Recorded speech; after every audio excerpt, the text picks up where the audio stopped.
Chapter Roman 2. Matthew Cuthbert is surprised at Hugh Cuthbert, and the sorrel mare jogged comfortably over the 8 miles to Bright River. It was a pretty road, running along between snug farmsteads, with now and again a bit of balsamy fir wood to drive through, or a hollow where wild plums hung out their filmy bloom. The air was sweet with the breath of many apple orchards, and the meadows sloped away in the distance to horizon mists of pearl and purple, while the little birds sang as if it were the one day of summer in all the year. Matthew enjoyed the drive after his own fashion, except during the moments when he met women and had to nod to them. For in Prince Edward Island, you are supposed to nod to all and sundry you meet on the road whether you know them or not. Matthew dreaded all women except Marilla and Mrs. Rachel. He had an uncomfortable feeling that the mysterious creatures were secretly laughing at him. He may have been quite right in thinking so, for he was an odd-looking personage, with an ungainly figure and long iron-gray hair that touched his stooping shoulders, and a full, soft brown beard which he had worn ever since he was 20. In fact, he had looked at 20 very much as he looked at 60, lacking a little of the grayness. When he reached Bright River, there was no sign of any train. He thought he was too early, so he tied his horse in the yard of the small Bright River Hotel and went over to the station house. The long platform was almost deserted, the only living creature in sight being a girl who was sitting on a pile of shingles at the extreme end. Matthew, barely noting that it was a girl, sidled past her as quickly as possible without looking at her. Had he looked, he could hardly have failed to notice the tense rigidity and expectation of her attitude and expression. She was sitting there waiting for something or somebody, and since sitting and waiting was the only thing to do just then, she sat and waited with all her might and main. Matthew encountered the station master, locking up the ticket office preparatory to going home for supper, and asked him if the 5:30 train would soon be along. "The 5:30 train has been in and gone half an hour ago," answered that brisk official. "But there was a passenger dropped off for you, a little girl. She's sitting out there on the shingles. I asked her to go into the ladies' waiting room, but she informed me gravely that she preferred to stay outside. There was more scope for imagination, she said. She's a case, I should say." "I'm not expecting a girl," said Matthew blankly. "It's a boy I've come for. He should be here. Mrs. Alexander Spencer was to bring him over from Nova Scotia for me." The station master whistled. "Guess there's some mistake," he said. "A Mrs. Spencer came off the train with that girl and gave her into my charge. Said you and your sister were adopting her from an orphan asylum and that you would be along for her presently. That's all I know about it, and I haven't got any more orphans concealed hereabouts." "I don't understand," said Matthew helplessly, wishing that Marilla was at hand to cope with the situation. "Well, you'd better question the girl," said the station master carelessly. "I dare say she'll be able to explain. She's got a tongue of her own, that's certain. Maybe they were out of boys of the brand you wanted." He walked jauntily away, being hungry, and the unfortunate Matthew was left to do that which was harder for him than bearding a lion in its den: walk up to a girl, a strange girl, an orphan girl, and demand of her why she wasn't a boy. Matthew groaned in spirit as he turned about and shuffled gently down the platform towards her. She had been watching him ever since he had passed her, and she had her eyes on him now. Matthew was not looking at her and would not have seen what she was really like if he had been, but an ordinary observer would have seen this. A child of about 11, garbed in a very short, very tight, very ugly dress of yellowish-gray wincey. She wore a faded brown sailor hat, and beneath the hat, extending down her back, were 2 braids of very thick, decidedly red hair. Her face was small, white and thin, also much freckled. Her mouth was large, and so were her eyes, which looked green in some lights and moods and gray in others. So far the ordinary observer. An extraordinary observer might have seen that the chin was very pointed and pronounced, that the big eyes were full of spirit and vivacity, that the mouth was sweet-lipped and expressive, that the forehead was broad and full. In short, our discerning extraordinary observer might have concluded that no commonplace soul inhabited the body of this stray woman-child of whom shy Matthew Cuthbert was so ludicrously afraid. Matthew, however, was spared the ordeal of speaking first, for as soon as she concluded that he was coming to her, she stood up, grasping with one thin brown hand the handle of a shabby, old-fashioned carpet-bag.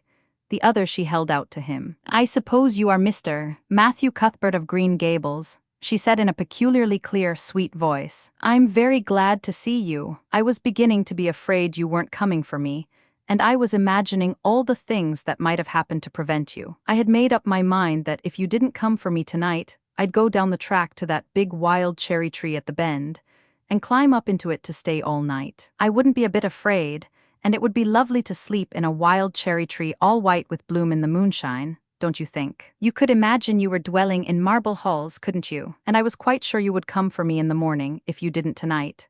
Matthew had taken the scrawny little hand awkwardly in his. Then and there he decided what to do. He could not tell this child with the glowing eyes that there had been a mistake. He would take her home and let Marilla do that. She couldn't be left at Bright River anyhow, no matter what mistake had been made. So all questions and explanations might as well be deferred until he was safely back at Green Gables. "I'm sorry I was late," he said shyly. "Come along. The horse is over in the yard. Give me your bag." "Oh, I can carry it," the child responded cheerfully. "It isn't heavy. I've got all my worldly goods in it, but it isn't heavy. And if it isn't carried in just a certain way, the handle pulls out. So I'd better keep it because I know the exact knack of it. It's an extremely old carpet bag. Oh, I'm very glad you've come. Even if it would have been nice to sleep in a wild cherry tree. We've got to drive a long piece, haven't we?" "Mrs. Spencer said it was 8 miles. I'm glad because I love driving." "Oh, it seems so wonderful that I'm going to live with you and belong to you." "I've never belonged to anybody, not really. But the asylum was the worst. I've only been in it 4 months, but that was enough. I don't suppose you ever were an orphan in an asylum, so you can't possibly understand what it is like. It's worse than anything you could imagine." "Mrs. Spencer said it was wicked of me to talk like that, but I didn't mean to be wicked." "It's so easy to be wicked without knowing it, isn't it? They were good, you know, the asylum people, but there is so little scope for the imagination in an asylum, only just in the other orphans." It was pretty interesting to imagine things about them. To imagine that perhaps the girl who sat next to you was really the daughter of a belted earl, who had been stolen away from her parents in her infancy by a cruel nurse who died before she could confess. I used to lie awake at nights and imagine things like that, because I didn't have time in the day. I guess that's why I'm so thin. I am dreadful thin, ain't I? There isn't a pick on my bones. I do love to imagine I'm nice and plump, with dimples in my elbows.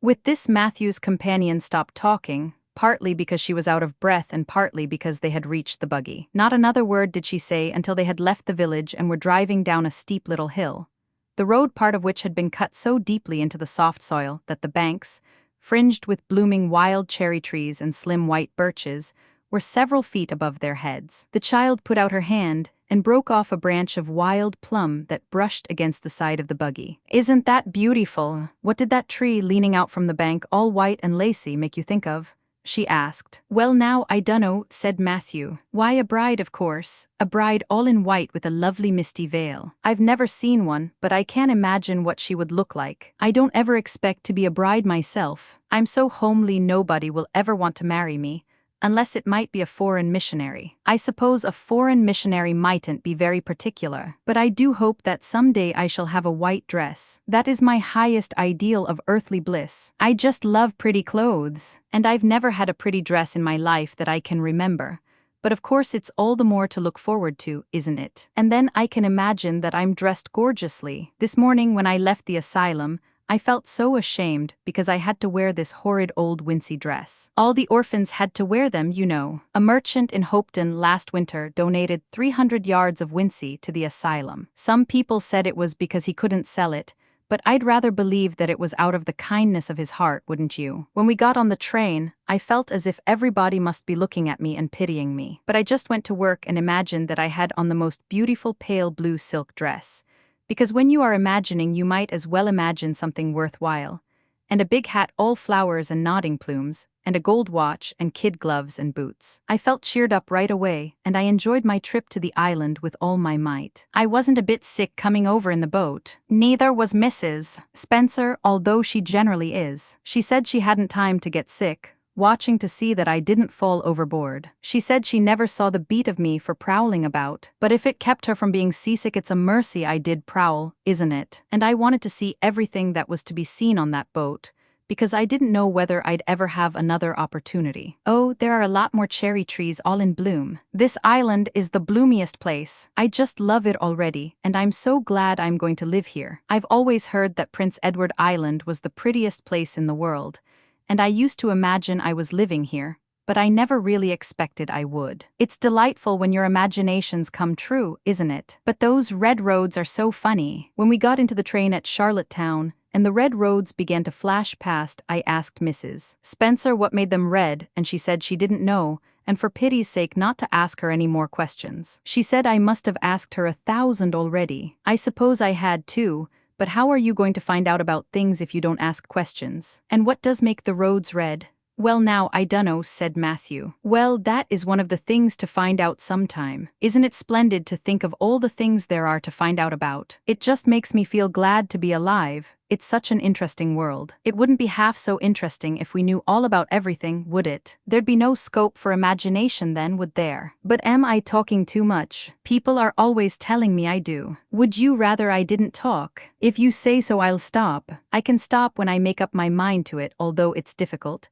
Matthew, much to his own surprise, was enjoying himself. Like most quiet folks, he liked talkative people, when they were willing to do the talking themselves, and did not expect him to keep up his end of it. But he had never expected to enjoy the society of a little girl. Women were bad enough in all conscience, but little girls were worse. He detested the way they had of sidling past him timidly, with sidewise glances, as if they expected him to gobble them up at a mouthful if they ventured to say a word. That was the Avonlea type of well-bred little girl, but this freckled witch was very different, and although he found it rather difficult for his slower intelligence to keep up with her brisk mental processes, he thought that he kind of liked her chatter.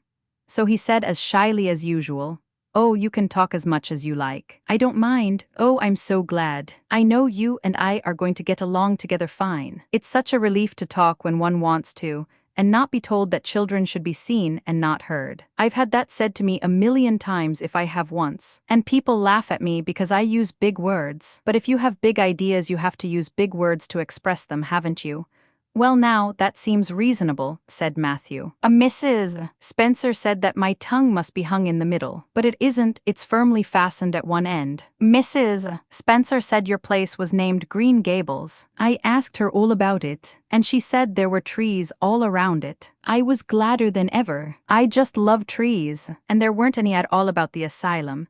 Only a few poor weeny-teeny things out in front with little whitewashed cagey things about them. They just looked like orphans themselves, those trees did. It used to make me want to cry to look at them. I used to say to them, 'Oh, you poor little things.' If you were out in a great big woods with other trees all around you, and little mosses and June bells growing over your roots, and a brook not far away and birds singing in your branches, you could grow, couldn't you? But you can't where you are. I know just exactly how you feel, little trees.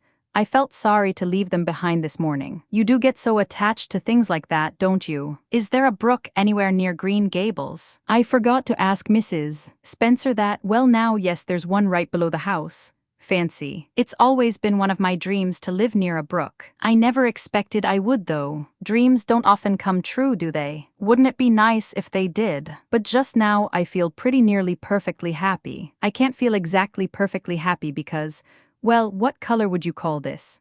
She twitched one of her long, glossy braids over her thin shoulder and held it up before Matthew's eyes. Matthew was not used to deciding on the tints of ladies' tresses, but in this case there couldn't be much doubt. "It's red, ain't it?" he said. The girl let the braid drop back with a sigh that seemed to come from her very toes, and to exhale forth all the sorrows of the ages. "Yes, it's red," she said resignedly. "Now you see why I can't be perfectly happy. Nobody could who has red hair. I don't mind the other things so much, the freckles and the green eyes and my skinniness. I can imagine them away. I can imagine that I have a beautiful rose-leaf complexion and lovely starry violet eyes. But I cannot imagine that red hair away. I do my best. I think to myself, now my hair is a glorious black, black as the raven's wing. But all the time I know it is just plain red and it breaks my heart. It will be my lifelong sorrow. I read of a girl once in a novel who had a lifelong sorrow, but it wasn't red hair. Her hair was pure gold rippling back from her alabaster brow. What is an alabaster brow? I never could find out. Can you tell me?" "Well now, I'm afraid I can't," said Matthew, who was getting a little dizzy. He felt as he had once felt in his rash youth, when another boy had enticed him on the merry-go-round at a picnic. Well, whatever it was, it must have been something nice because she was divinely beautiful. Have you ever imagined what it must feel like to be divinely beautiful? "Well now, no, I haven't," confessed Matthew ingenuously. "I have often. Which would you rather be if you had the choice, divinely beautiful or dazzlingly clever or angelically good?" "Well now, I don't know exactly." Neither do I. I can never decide, but it doesn't make much real difference, for it isn't likely I'll ever be either. It's certain I'll never be angelically good. Mrs. Spencer says, "Oh, Mr. Cuthbert, go, Mr. Cuthbert, go, Mr. Cuthbert." That was not what Mrs. Spencer had said. Neither had the child tumbled out of the buggy, nor had Matthew done anything astonishing. They had simply rounded a curve in the road and found themselves in the avenue.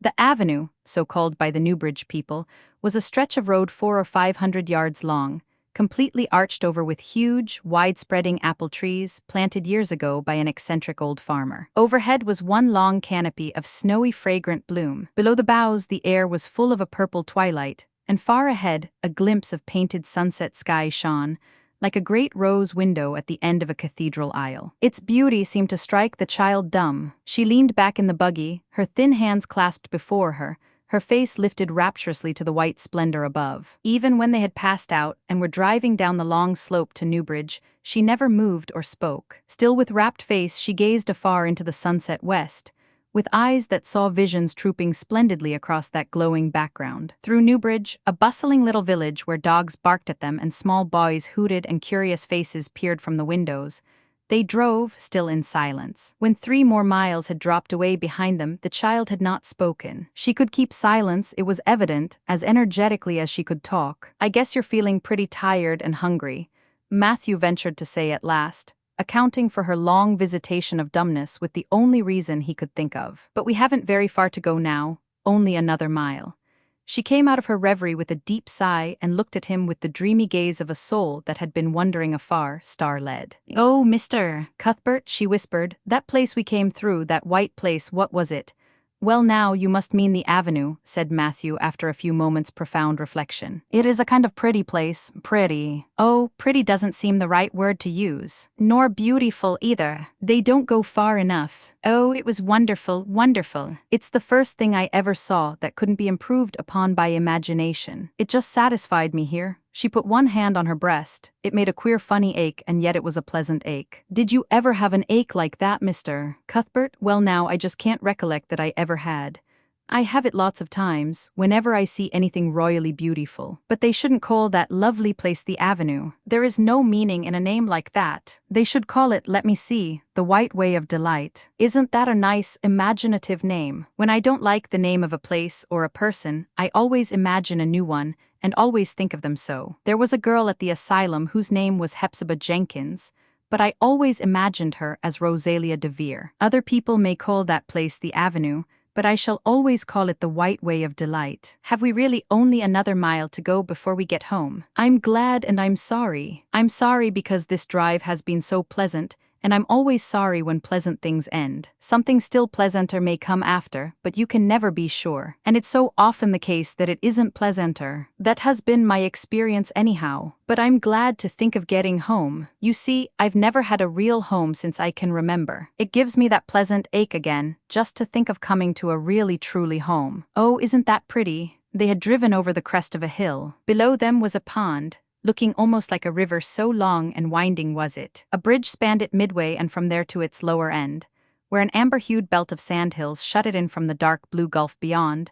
The water was a glory of many shifting hues, the most spiritual shadings of crocus and rose and ethereal green, with other elusive tintings for which no name has ever been found. Above the bridge, the pond ran up into fringing groves of fir and maple, and lay all darkly translucent in their wavering shadows. Here and there, a wild plum leaned out from the bank like a white-clad girl tiptoeing to her own reflection. From the marsh at the head of the pond came the clear, mournfully sweet chorus of the frogs. There was a little gray house peering around a white apple orchard on a slope beyond, and, although it was not yet quite dark, a light was shining from one of its windows. "That's Barry's Pond," said Matthew. "Oh, I don't like that name either. I shall call it, let me see, the Lake of Shining Waters." "Yes, that is the right name for it. I know, because of the thrill. When I hit on a name that suits exactly, it gives me a thrill." "Do things ever give you a thrill?" Matthew ruminated. "Well, now, yes. It always kind of gives me a thrill to see them ugly white grubs that spade up in the cucumber beds. I hate the look of them.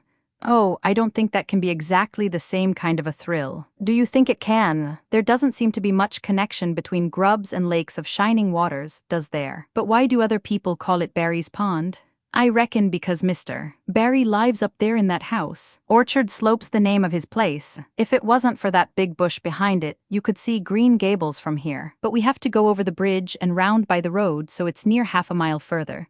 Has Mr. Barry any little girls? Well, not so very little either, about my size. He's got one about 11. Her name is Diana. Oh, with a long indrawing of breath. What a perfectly lovely name. Well now, I dunno. There's something dreadful heathenish about it, seems to me. I'd rather Jane or Mary, or some sensible name like that. But when Diana was born, there was a schoolmaster boarding there, and they gave him the naming of her, and he called her Diana.